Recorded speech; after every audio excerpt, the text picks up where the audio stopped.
All right, Gary. Well, I think we've got everybody here, so we're going to get started. Welcome, everyone, to Navigating the Cyber Galaxy Cybersecurity Crash Course for Small Manufacturers. Today, we're really going to discuss the state of cybersecurity for you, our manufacturers, whether in the DoD supply chain or not. Our group here today is going to talk about best practices for managing these challenges and how to pay for it, any grants that are available for you in New York. So with that, I'm going to introduce your speakers for today.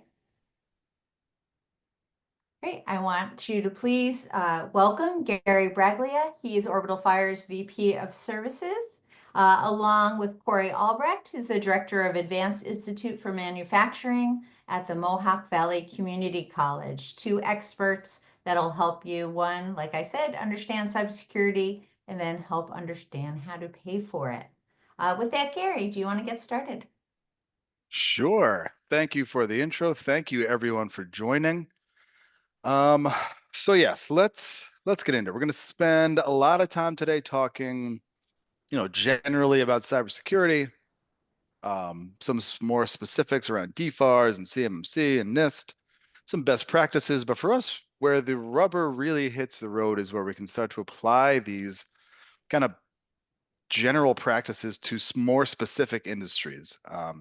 Most industries have these challenges, but they also have their own priorities, and each organization has, secret important stuff, intellectual property, trade secrets, stuff they don't want leaking out, the crown jewels, right? But whatever it is, it's always information, right? Think about a merchant having credit card information or a clinician having medical information. For manufacturers, it's no different. It's still information, but the priorities maybe are a little bit different. So our agenda, a quick introduction, kind of set the stage, some high level points and things that we like to reiterate to all of our customers and folks that we speak to regarding cybersecurity and NIST in general.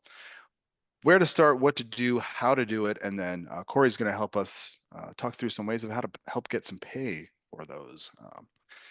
But in certain contexts, again, particularly those in the DoD supply chain, these regulations, these controls really become big business and sort of big regulation, honestly. DoD is very interested in ensuring that everyone in their supply chain, even down to the smallest manufacturer of parts, whether it's sheet metal or ball bearings, whatever it is, very interested in understanding what the risks are in working with those organizations. So much so that we're starting to see enforcement and likely not really in the way you think. The enforcement isn't just or necessarily coming from the federal agencies themselves or any regulatory authority. It's really coming through the supply chain and from customers. So very commonly today, the small manufacturers that we work with, while they, of course, understand that there are federal pressures to comply with certain standards, they're really more concerned with whether or not they can bid on that next RFP or keep their best contracts or customers. Because increasingly, we are seeing these cybersecurity requirements stack up in contracts and requirements in order to even bid on an RFP. So while we will be framing the discussion around manufacturers, there are a few things, in our opinion, generally just in cybersecurity that often get overlooked. But let's kind of jump in and talk through, set a couple of ground rules because you and I and manufacturers of all sizes, we live in the matrix. Our world has become a collection of ones and zeros, and there's just no avoiding that at this point. Think about where we were just a few years ago in terms of the amount of change and the amount of time that we spend connected to other devices or working online or creating content, creating more of those ones and zeros. The data exhaust, as it's known, from all of us individually and at the corporate level is really incalculable at this point. And especially when you think about the starting point of cybersecurity begins with understanding the assets you have. It is becoming more difficult. And for manufacturers, this has become a real issue. Countries, armies, nation states who are interested in supporting their GDP and promoting their own economies by stealing blueprints or other IP from any size manufacturers, bringing those products to market faster and less expensively because they don't have to incur those R&D costs, and then challenging those manufacturers that invented those products in a way that can be pretty disruptive. And I would agree that, we're making progress in cybersecurity, but sometimes it seems like it's not for a lack of trying. To the contrary, because it just continues to get more confusing, whether it's, the constantly changing regulatory mandates, DFARS, NIST 800-171, CMMC, which is still a moving target. No one really knows what's expected of them, where to start. We see prime, subprime, subcontractor contracts contradicting the federal mandates, or in other cases, superseding the mandates. But it's confusing. Like, if you're trying to navigate these DFARS and NIST and CMMC waters, it's really challenging right now. And we admit, even for us, it's an organization, we're an organization that spends all day, every day with our heads down doing this work. It's difficult to know, what's expected of you. But it's also confusing because of the nature of this matrix concept we talked about. More of our assets are digital and cloud-based, not like it used to be when all your documents and blueprints and designs and schematics were sitting in a server in a closet. So whether it's, the changing compliance mandates or just the nature of data in our current world, I think you can make a pretty good case that it's more confusing than ever. And I alluded to this earlier, but to the folks that you're working with and your next potential customer, your existing best customer, cybersecurity requirements are getting pushed down to you and getting more and more sophisticated. So where to start, what to do, how to do it. This is where we spend most of our time helping our customers. So as we said, a lot of unknowns in terms of all the changes and updates and compliance frameworks and regulations. But we are nothing if not optimistic here at OrbitalFire. At the end of the day, a lot of cybersecurity solutions really just a matter of hard work, commitment, and less about shiny new gadgets or secret formulas. It's really about committing to the process, doing the work. So with that in mind, if you can focus on these next few sort of guiding principles, you're going to be going in the right direction. The first is a focus on defensibility. So imagine you've been compromised, your blueprints have been stolen, your your property has been ransomed or otherwise accessed, compromised in an unauthorized manner. That's a bad day. That's a real bad day. An even worse day, however, is when you are not in a defensible position after that incident. So one of the things we stress and really drive home to our customers is this concept of defensibility, which means third party asks you what you've been doing around cybersecurity, and you tell them, they better like what they hear. They should come away thinking, okay, those measures are accurate and reasonable for this organization. I'm willing to keep working with them. They can bid on that contract or whatever. So being in that defensible position has become critically important for organizations because compliance is really, really difficult to achieve, and avoiding all ransomware and all cybercrime is impossible. So defensibility is a great place to start. But the other side of that is resilience. So most shop floors, devices, SCADA, wherever your manufacturing process looks like, most of those things are connected in one way or another to the internet. They're certainly connected to people. And what this means is that when you experience some form of an incident, cybercrime, theft, financial fraud, ransomware, it doesn't matter what it is, you need to be in a position where you can minimize disruption, particularly on the shop floor, right? Your manufacturing process, but also minimize losses, damages, reputational issues, all of it. So it's about taking that hard punch, getting back to business as quickly as possible. So this concept of resilience, and really, if your program supports both of these concepts, defensibility and resilience, you're in a good place. This is where you should be focusing your resources and efforts. Something else you should think through. While DFARS and CMMC certainly showing more signs of enforcement, they're starting to get closer to finalization, looking more like next year at this point, you could also think about this in terms of risk. So doing a good risk assessment is going to help you figure out what you should be doing, in what order, and how much of it you should be doing. Okay. Keep in mind, this may not address your compliance needs, right? Risk isn't necessarily the same as compliance. Then, of course, also thinking about what you can do. That's important as well, because most of the folks we work with are small, don't have unlimited budgets for cybersecurity. I mean, who does?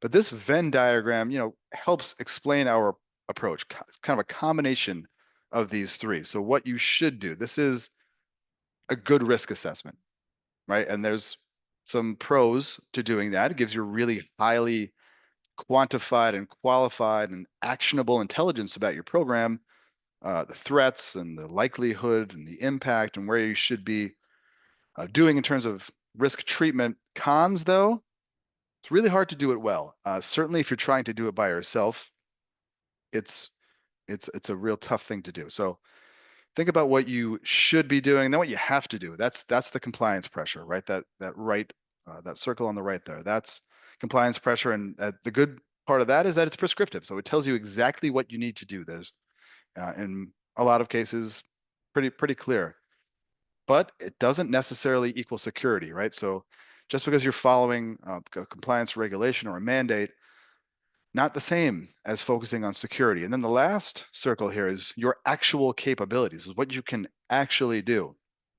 And the good part about this is, you know this already. These are the things that you're already doing, that you have been doing, that you know how to do, or you already planned to do.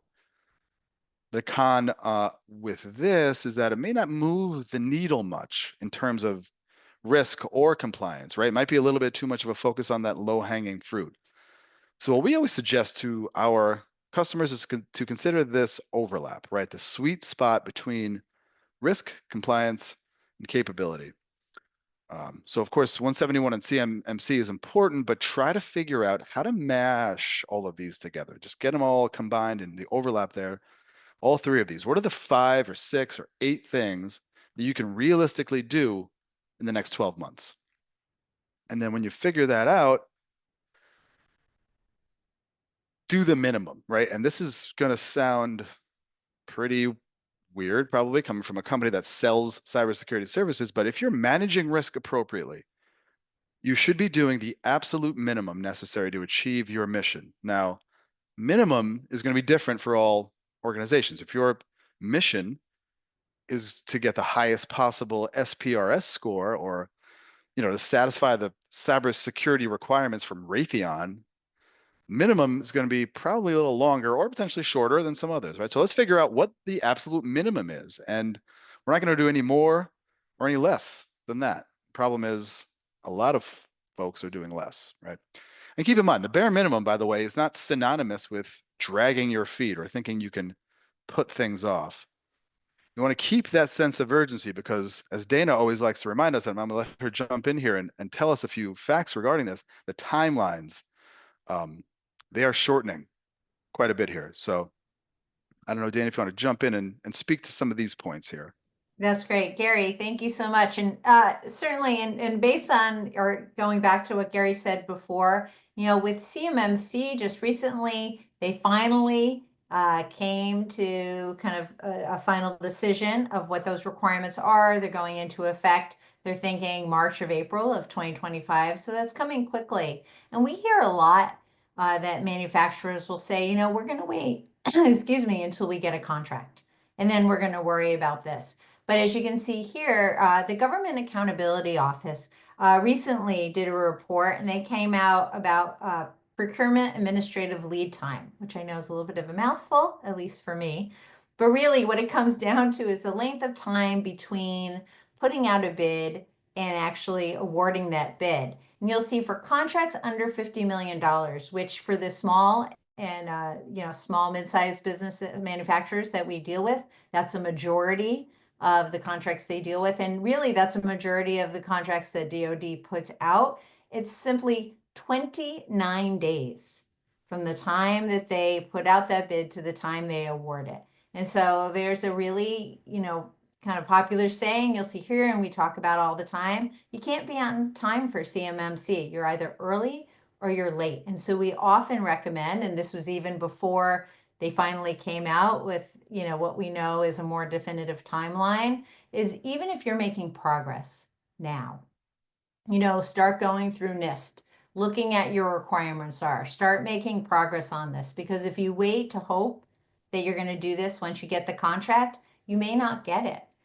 One of the great advantages of being a small business in this is most small manufacturers are not at the stage where they're compliant, are able to say that they've made a lot of progress towards CMMC. And so if you're up against somebody else and you've already done some of the work and you've put in a cybersecurity strategy and you can demonstrate that, even if you're not yet certified, we're finding that if you even show, here's the progress that we're making, and Gary can talk to this, often that is still a very strong competitive advantage against a small manufacturer that's putting in a bid that has not done anything yet when it comes to cybersecurity. So really think about, is this the time to start thinking about this? Is the DoD an important part, or organizations that work? And just, one more thing to that, the government did a really smart thing in that rather than them being the ones to regulate this, they're asking the larger companies, the primes, to be the ones to push this down their supply chain. And so if you are looking to get a contract with some of these primes that work with the government, all of those requirements are going to be, showing up in your contracts here, if you're not already seeing them. Gary?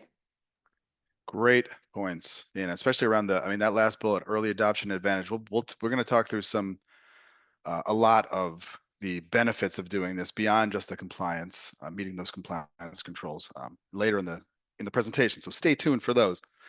So the regulatory changes, right? Certainly still maybe less of a moving target. As Dana mentioned, we're getting towards finalization, looking to be ready to go March, April 2025. We know that, as we said, NIST 171 update is underway. DFARS is tied to 171. The guidance that's coming out of the federal agencies is changing as well. But we do know is that there's a lot of confusion around what's expected and what, in terms of your contracts and your bids, what's required of you specifically. Do they contradict? Where can we find some common ground? It feels like it's not getting any easier in some cases as well, right? So we're focusing on CMMC, DFARS, NIST, all these, how they're all related. But at the end of the day, it comes down to the CUI.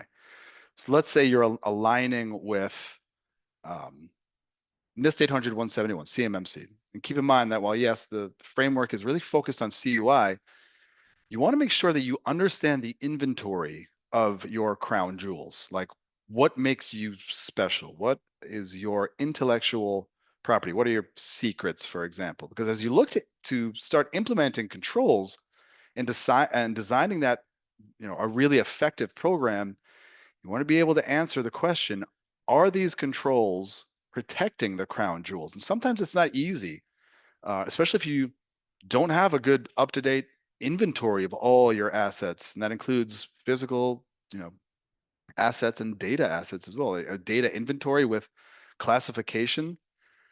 So you, as the one responsible for the program, should really be thinking about, well, how will this next investment really address and reduce the risk to these most important assets that we've identified?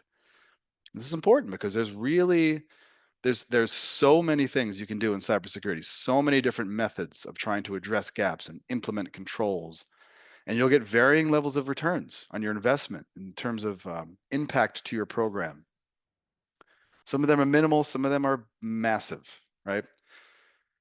So CUI is controlled unclassified information. It's data that requires protection but isn't classified. And there's a complete list of these categories available at the DoD CUI registry, found here at this website. Not going to rattle through all the examples they give quite a bit, but some examples. So technical information, it could be manuals, research and development data, engineering drawing and schematics, personally identifiable information, PII. I mean, this is, it could be names, addresses, social security numbers, security clearance, procurement and acquisition, proposals and bids, cost estimates, vendor information could be included in that. Operations and logistics could be deployment schedules, mission reports in some cases, and then legal and policy documents. This could be compliance and regulatory data, legal proceedings, policy memos. So all of these, and there's quite a bit more. So I strongly suggest checking out that website if you need any additional detail there. A little history lesson, and we'll keep this brief. Like we said, NIST 171 outlines specific security requirements for CUI, forms the basis of DFARS CMMC compliance. The DFARS clause back in 2016, I believe, 2017, mandated compliance with NIST 800-171, required organizations to assess their current posture, identify gaps, implement measures to address those gaps. This things like access controls, encryption, monitoring systems, incident response. So while it was technically required contractually for a long time, federal to comply with 800-171 really wasn't audited in the past. And then when they finally did audit, even though lots of contractors signed a contract stating they were compliant, DoD did some follow-up to do some trusting but verification and found that less than 1% were actually following 171. So they established CMMC, modeled after the type of auditability around the ISO and CMMI. They've refined it. It's out for pub. At this point, like we said, looking to finalize this by the middle of next year, March, maybe later. But this is what 171 looks like today. So again, if you're not familiar, we encourage you to be familiar with this. Really a robust, but still basic framework that manufacturers really, it covers a lot of ground and really does give you a great foundation for for cybersecurity and creating a security program. We encourage this as a starting point for most of our customers if they're not necessarily even mandated for CMMC compliance or not looking to gain and obtain CMMC compliance. It's a really good place to start. So currently the standard 3 levels, right? There was 5, now there's 3. Higher the level, the more advanced and comprehensive the measures must be. Level 1's a little foundational. Again, I'll keep this brief. We have a ton of these to get to, and I don't want to go down too many rabbit holes, but level 1 foundational, 17 controls, basically secure your systems, turn on MFA, required to have an SSP, those basic things that everyone should be doing. Every contractor that has a contract with the government will need these requirements. This is applicable to companies that are focusing on protecting FCI, so federal contract defamation. Level 2 steps it up quite a bit. This is the NIST. This is the 800-171. It's fully aligned with 110 controls there. This is likely where most organizations will need to be. Level 3, what they're calling expert, focuses on really addressing risk from advanced persistent threats and is more designed for those companies working with critical CUI. The level of CMMC will depend on the scope, but really what we're seeing more and more, it's probably going to depend on what your customers want of you. If they want you at a level 3, they want you at a level 2, that's what you're going to need to do, right? It's going to be, what we're seeing more and more is that these requirements are going to be pushed down through your customers more so than through any federal agencies. All right, so we had a little bit more on the, again, depending on the scope, FCI, CUI, if it's critical CUI, you may need to bump it up to a level 3. But again, our last bullet point here, likely going to depend on the requirements of your customer. So a little history lesson, some definitions, some examples around CUI. How do we get there? How do we do this, right? So understand those requirements. Quick review, 800-171, right? NIST SP 800-171, it's all about protecting CUI, 110 requirements, 14 families. The CMMC framework, there's 3 maturity levels from kind of basic, cyber hygiene level 1 to advanced security practices at level 3. And the alignment, right? 800-171 forms the foundation for DFARS and CMMC. So understand those requirements is a critical, right? Understanding what is required of you is going to be the only really logical place to start. think about where your scope, where your COI lives. For most small organizations, it's likely, and we have these conversations a lot when we think about scope, it's likely going to make the most sense to just include everything, all of your data, rather than segregate, 2 workstations and build an entire compliance program around that. It's likely just going to be easier and make more sense to just consider all of your data in scope, build one security program um, aligned with NIST 800-171, and just cover everything. So you want to define your scope, right? Understand those requirements, then do the assessment, right? You'll need to do a gap assessment to compare your current practices against the requirements of 800-171, identifying areas where you meet the standard, where you need improvement, but also thinking about risk. Risk, having a risk exercise in that gap assessment really helps prioritize by looking at the likelihood, the impact, evaluating the consequences of various threats, really the only way to effectively know how to focus your resources. And then SPRS score. So this is right, SPRS, we've probably heard rumblings about this. Essentially, it's showing how many of the 110 NIST controls your company is currently meeting on paper, at least. That's what it's saying. But really what it's saying is how seriously do you take this? And people don't love this. It's usually end up with a negative score. The scoring system is a bit of a mystery. But the DoD does offer step-by-step instructions on the Procurement Integrated Enterprise Environment website. That's a mouthful. So really, the way you do this, in terms of how to get your SPRS score, you do your assessment, you upload your score. Contractors get a quick snapshot of where you are, right? So if I'm a prime contractor and I want to go out and get a sub to help me on this contract, what I'll do is I'll go to this directory, I'll see the dozen or so subs that are out there. Okay, there's 12 or 15 potential candidates that I want to do an RFP for.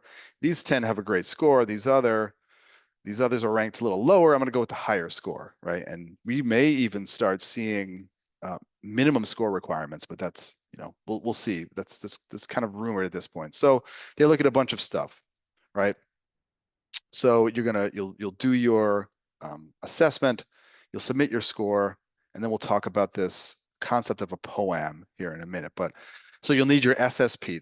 This is your system security plan. This is really the heart and soul of all your documentation. Should be enough to provide an assessor with an understanding of how you've implemented controls and whether you've done enough to meet this kind of the spirit of the compliance standard. It's a bit more of an art than a science, but it should have the who, the what, the when, who is responsible, what controls are in place, when are these being done, how are they implemented? Then they take the result of that assessment, looking at everything, the gap assessment, SSP, the algorithm they use is kind of complicated.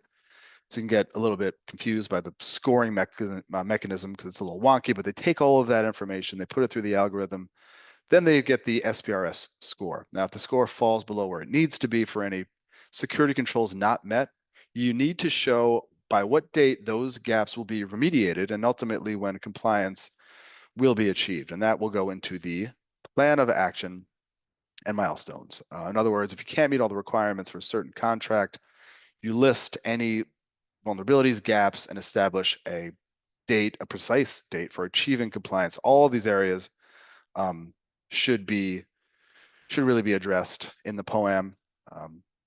So, the list of the gaps for the identified deficiencies, the steps needed to address those, the key deadlines for completing those planned actions, information on the personnel, the tools, right? The budget needed to implement those actions, who's going to be doing those things, and then tracking that progress as you complete each item and achieve compliance. So we've understood the requirements, we've looked at our scope, we've done our gap assessment. Now it's time to remediate, right? You want to remediate those gaps that you've discovered by implementing security controls. Well, first you leverage the POAM, right? To look at the steps that are needed to implement the controls, you assign the responsibility, you set the deadlines for completion. Then you implement the controls, the technical controls, right? And 171 pretty heavy on technical controls, things like installing firewalls, encryption tools, intrusion detection systems, multi-factor authentication mechanisms. Keep in mind, it's not just putting those into place. A critical part of this is also ensuring that these controls are properly configured and maintained going forward. But it's not all technical. Policies and procedures, right? There should have documents that outline things like employee responsibilities, incident response plans, training programs, also making sure that all staff members are aware of and have access to these policies and procedures and that they're trained on those as well. And then, of course, continuous improvement. Compliance is not a one-time event, requires ongoing efforts. You want to be regularly reviewing and updating security controls and policies, so we should establish a process for regular reviews and updates. Like we said, even just from the perspective of supporting the compliance program, training programs are really essential for keeping your employees informed about not only general cybersecurity practices, but also their role in maintaining compliance. You want to make sure that you're covering all the topics around the expectations you have of them. So including, yes, certainly how to recognize phishing attempts and things like this, security awareness training, but also secure data handling around intellectual property and CUI, what information can be sent via email, for example, incident reporting procedures. So in the event an employee is experiencing a potential incident, how do they report that? Or do you have multiple avenues for them to report those things? The goal really is to create that culture of cybersecurity within the organization.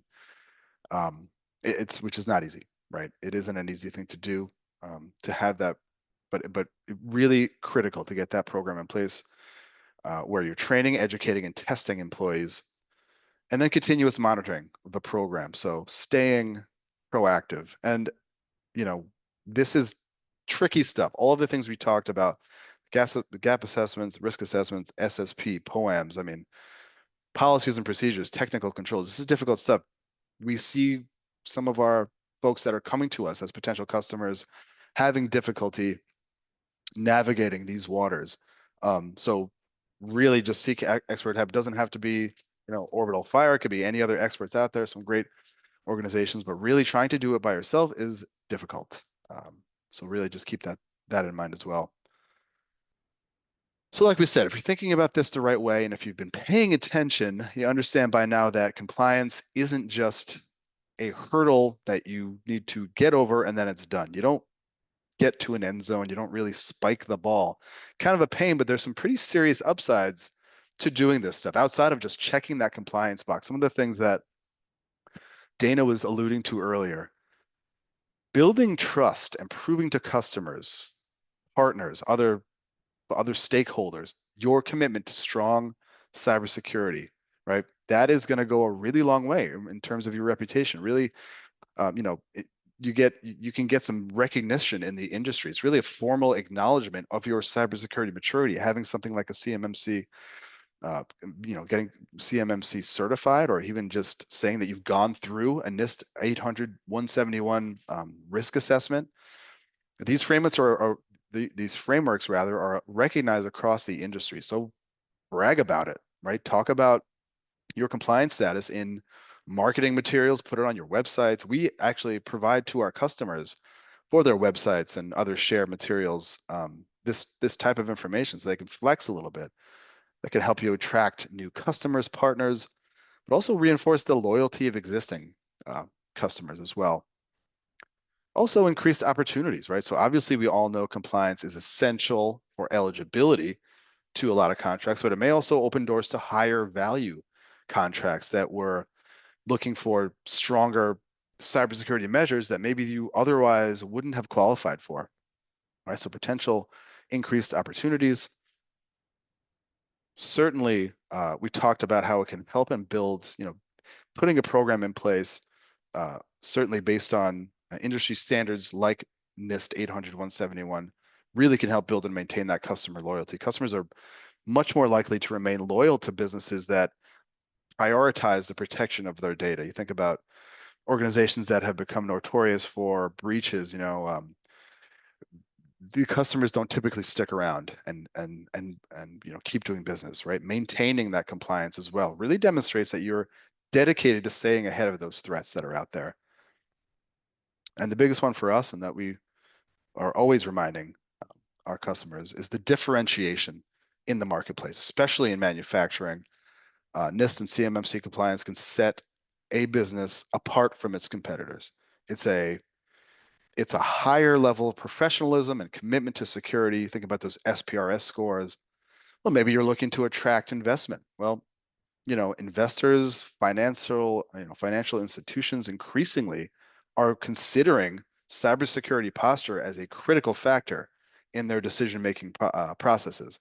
So a company that has shown a commitment to addressing and reducing risk can really make you much more attractive than others that aren't taking it as seriously. So real potential for some competitive advantage there. All right, I've been talking for a while. Let's get onto some final thoughts. So, one thing we would be remiss to not mention this. I come from an IT background. Cybersecurity is not an IT problem. Your IT team can't solve this. You can't buy your way out of this, right? There's this misconception that cybersecurity is solely a technical issue, or that IT and cybersecurity are interchangeable terms. Some folks equate cybersecurity with antivirus software or firewalls. Again, these are important tools and important components of cybersecurity, but of course, cybersecurity encompasses a lot of other practices. Yes, technology plays a critical role, but truly effective cybersecurity programs involve things like policies, procedures, user awareness to address those human factors and mitigate risks. Another pretty unfair misconception is that all IT professionals are also cybersecurity experts. And your IT team may have some knowledge of cybersecurity principles. I'm sure they're doing a great job, certainly in the IT world, but it's a different game. Cybersecurity is a different set of pretty specialized skills and expertise in identifying and mitigating cyber threats. So really not fair or accurate to assume that your IT team will be able to take this on. So just keeping in mind the difference between IT and cybersecurity, not necessarily the same thing. Finally, some takeaways. So don't underestimate the lift that NIST 171 compliance may require. Be realistic of how long these updates and implementations will take, even for small businesses, right? There's businesses of all sizes. There's bureaucratic hurdles in some cases. Some executive commitment is required. Technical implementations, how long will it take to roll those out? And be consistent and persistent. Don't stop once you've started. Keep that momentum. Just because there are delays with governing bodies finalizing requirements like CMMC or approving amendments doesn't really mean you have extra time, right? Like as Dana mentioned, you can't really be on time. You're either late or you're early. Just because CMMC at times has seemed log jammed, NIST 171 is still there despite all the delays in finalizing CMMC. Don't think you can wait. It's not going away, right? So what you're and then keep it up. Keep that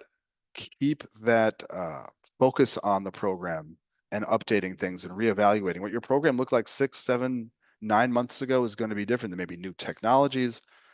The threat landscape is constantly changing as well. And then, of course, doing the minimum, thinking about what you should be doing, right? Focusing on risk, thinking about what is required of you, and then thinking about what you are actually capable of doing. Find that sweet spot and focus your limited assets and resources there. So is it worth it, right? I mean, there's the estimates we've seen for the cost for a small entity looking to achieve CMMC level 2.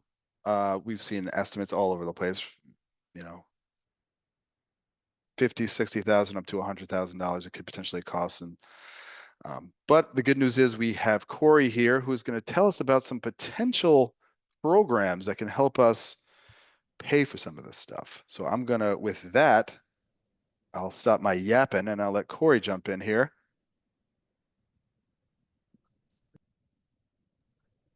There Thanks, we go. Gary. No problem. Good morning, everyone. A couple of things. First, I'd like to thank OrbitalFire, Gary and Dana. Thank you for our partnership. I really enjoy it, and I mean, it's a couple times we've had this partnership here and going through this program. So thank you for that.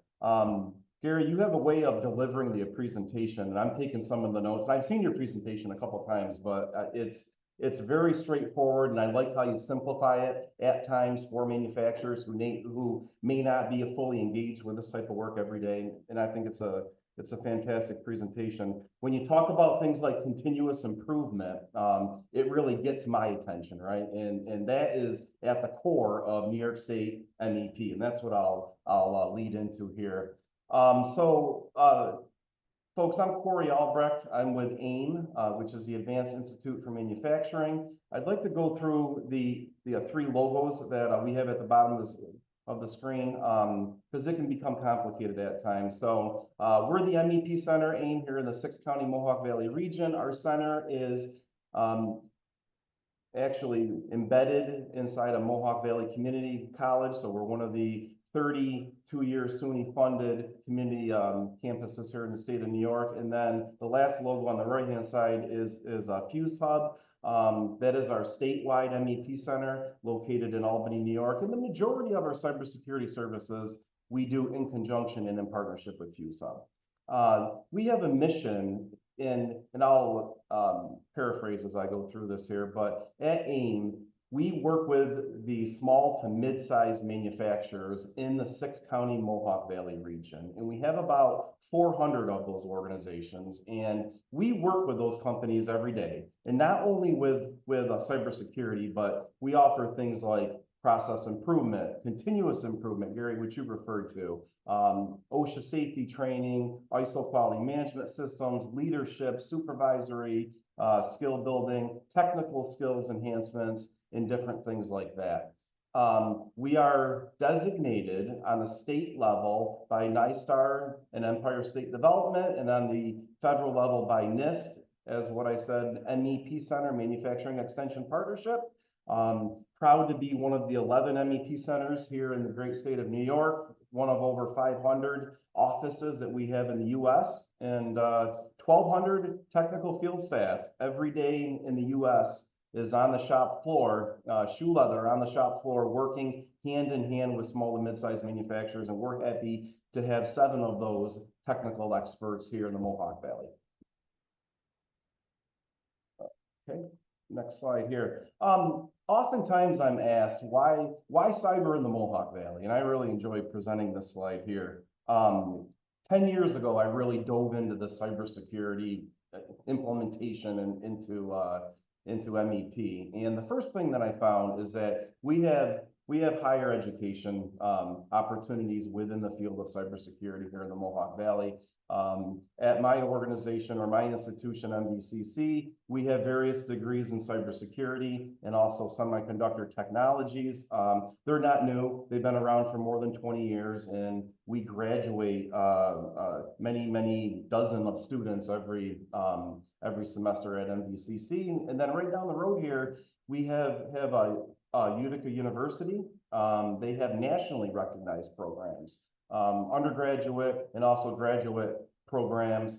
They have just under 1,000 students every semester that are enrolled in the program. And like us here at MVCC, Utica University, the program's not new. It's been around since the 90s.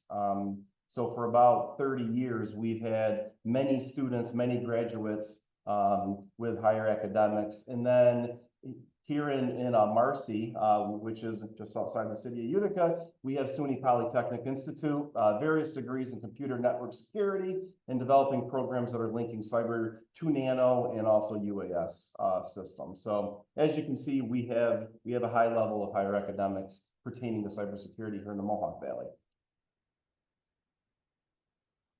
Next slide, there we go. Federal government. So the other key piece in a resource we have in the Mohawk Valley, which helps me describe why cyber in the Mohawk Valley, is the presence of the federal government. So in Rome, New York, we have what is the Air Force Research Lab, or known as AFRL. More than 1,000 people show up to work there every day, call it their home. They have an annual budget about $1.5 billion. The majority of the work that they do there at the Griffiths Industrial Park is in the cybersecurity field. So they're exploring, prototyping, and demonstrating high impact, game-changing technologies that can enable the Air Force and the nation to maintain its superior technical advantage. Very, very important what's going on there at the AFRL. Next slide. And then because of the AFRL, right, we have defense contractors, major defense contractors, tier 1 contractors, BAE, Assured Information Systems, PAR Technology, among others. And then as a result of that, we have several dozen spin-off cyber companies, right? Cyber-based research and development, software development, service organizations. As a direct result of what is taking place at the AFRL, the 1,000 jobs, the $1.5 billion annual budget, it can be linked to about 1,500 jobs in the cyber network security field here in the Mohawk Valley. And the lab has a network of academic and industry partners with 150 universities and 70 companies that solve critical problems here in the state of New York. So when you take a look at those 3 ingredients, right? You take a look at the presence of higher ed, you take a look at the presence of the federal government, and then all these spin-off for-profit organizations. This is why cybersecurity is our main focus at the Advanced Institute for Manufacturing. And in 2016, the Mohawk Valley Regional Council came to MVCC and said, you know, you have this MEP center now. What we're doing is we're going across the state of New York and we're asking all 11 MEP centers to put a priority focus on one area. And at that time, we chose cybersecurity. And in the 9 preceding years, we're very proud that at AIM with our partners, we've provided service to more than 350 small manufacturers, just like hopefully the manufacturers that are on this call or will be viewing this call at some point in time. We help these customers, with the assessments that Gary was referring to, with the training and policy, which he also mentioned, and also workshops across the state of New York. The other important piece is funding for some of these projects. Now, we are the MEP Center, AIM, here in the 6-county Mohawk Valley region. We have 10 other partners. Every economic development region in the state of New York has a regional NIST and NISTAR funded Manufacturing Extension Partnership Center. At any point in time, these MEP centers, if you reach out to them, they can guide you and they can help you, much like I am going to here. The first project funding opportunity is the New York State Cybersecurity Manufacturing Initiatives Grant Program. This program was awarded directly to MVCC and AIM in the 3rd quarter of last year. It has a couple phases. The first phase will provide funding up to $6,000 of a $7,500 assessment. Going through that process, the same as or very, very similar to Gary's presentation, where he outlined that process for assessment. The second phase of that program will begin in 2025, 1st quarter of next year, where we will have some grant awards, which we will make to small and mid-sized companies in the state of New York for remediation and for compliance, right? So it's a second phase of that grant program. The next grant program we have here is the SUNY grant, is what it was called for many, many years. Now it's called the SUNY Workforce Development Training Grant. This provides up to 90% funding for manufacturing consulting services, transferable employee training skills building as well. This program has to be accessed directly through one of the 30 community colleges in the state of New York, because again, it is a SUNY Workforce Development Grant. And this is a program where if you want to reach out to me, I can do one of two things. If you're located in the 6-county Mohawk Valley region, I can help direct you to the program. I can help you apply and administer that grant for you so you can get the help that you need. If you're outside the 6th county, I'd be happy to direct you to, again, your MEP center, and in this case, your regional or local community college for the SUNY grant. Next project funding opportunity is the National Grid MPP, also known as the Manufacturing Productivity Program. This program has been around for 12 to 15 years. It's not a new program. It's a strong program, funds a variety of different employee training programs and assessment programs and manufacturing consulting programs. Cybersecurity is a fit into the National Grid MPP. Your organization would have to be in a designated region that is receiving either electric or gas from National Grid. Next one is NYSEG, the Manufacturer Accelerator Program. Very similar to the MPP. This is a MAP program. Everything that I just said about the National Grid, it would also apply to NYSEG, except for the fact where you would have to reside in the NYSEG electric and or gas territory.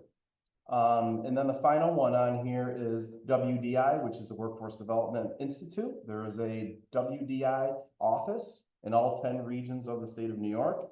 They typically have a larger degree of flexibility for their programs. I don't specifically have a target as far as what percentage of the program their grant will fund, but it is another opportunity, and it's a regional opportunity, and they have funded cybersecurity and assessment and training projects in the past.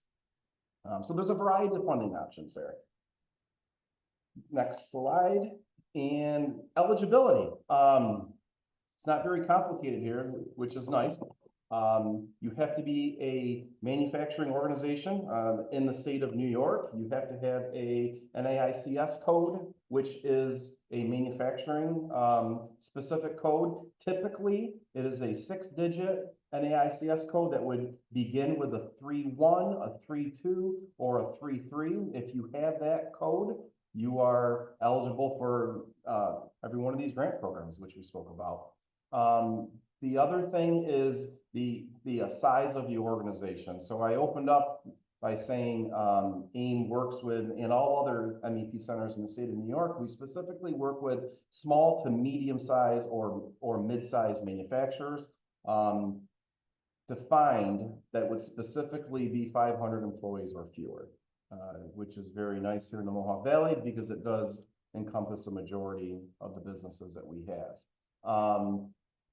Next, for the eligibility, DoD supply chain involvement is not required. And the reason for that is many of the grant programs, AIM and MVCC, we administered in the past, it was a requirement, right? It was specific that you had to be in one of those tiers that Gary was referring to, 1, 2, or 3, in the supply chain of the U.S. Department of Defense. That is not the case now for the majority of these.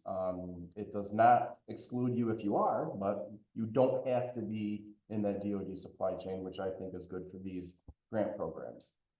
And then finally, you would have to demonstrate a need that is aligned with the grant. And that's something that either your regional and local MEP center, they can help guide you through. If you ever want to reach out to myself, I can help guide you through specifically those 5 or 6 grant programs on the previous slide. And I can find a good fit for you, or as a team, we can find a good fit for you. And then you have to complete the application.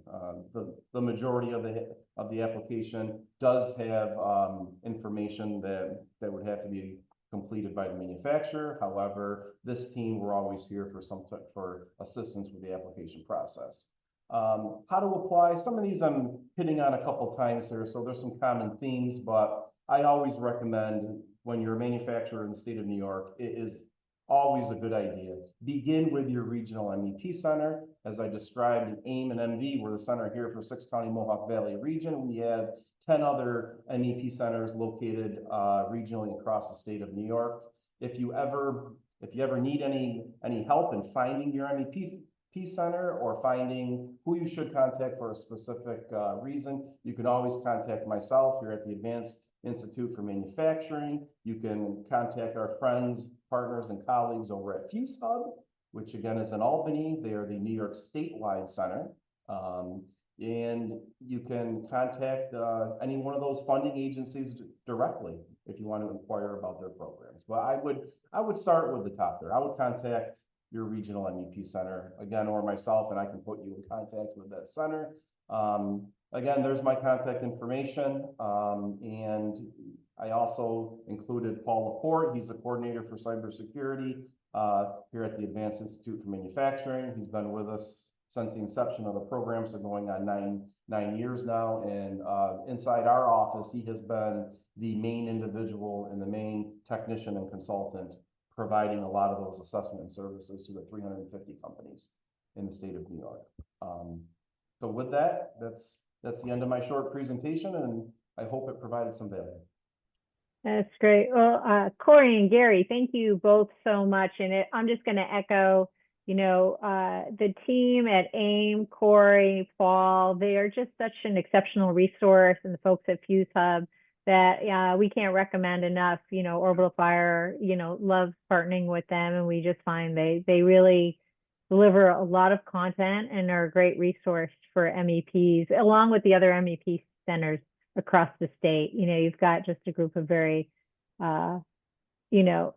talented people ready to help. So, and then of course, I may be biased, but I think OrbitalFire has an exceptional team that if you have questions, after this, for sure, reach out. But in the meantime, I'd love to see if anybody has questions for Gary or Cory now. I don't want to put anybody on the spot, but we certainly, they're here to answer anything that you have.